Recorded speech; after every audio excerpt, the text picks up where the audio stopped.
doctor Himanta Biswa শৰ্মাক সমৰ্থন কৰি সংবাদ মেল দিয়া বুলি ডক্টৰ জাকিৰুল আলমক প্ৰাণনাশৰ ভাবুকি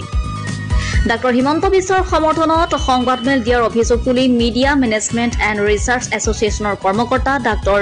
জাকিৰুল আলমক হত্যাৰ ভাবুকি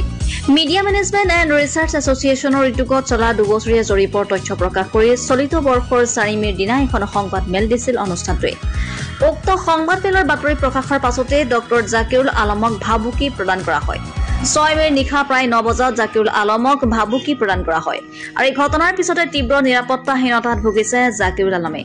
ঘটনাৰ সন্দৰ্ভত মিডিয়া মেনেজমেণ্ট এণ্ড ৰিচাৰ্চ এছ'চিয়েশ্যনৰ সভাপতি ডক্টৰ জাকিৰুল আলমে শিৱসাগৰ সদৰ থানাত এজাহাৰ দাখিল কৰিছে এগৰাকী আমাৰ শিৱসাগৰৰ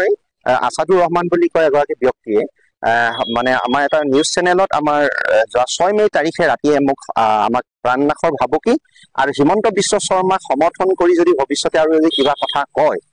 তেনেহলে তেওঁ এখন ডাঙৰ মানে যুঁজ দিব মুখামুখিকে সংঘৰ্ষত লিপ্ত হ'ম বুলি কৈছে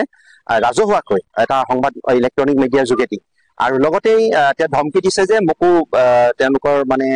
যিকোনো পৰ্যায়ত যদি প্ৰাণনাশো হ'ব মানে তেনেকুৱা ধৰণৰ মোকো মানে ভাবুকি প্ৰদান কৰিছে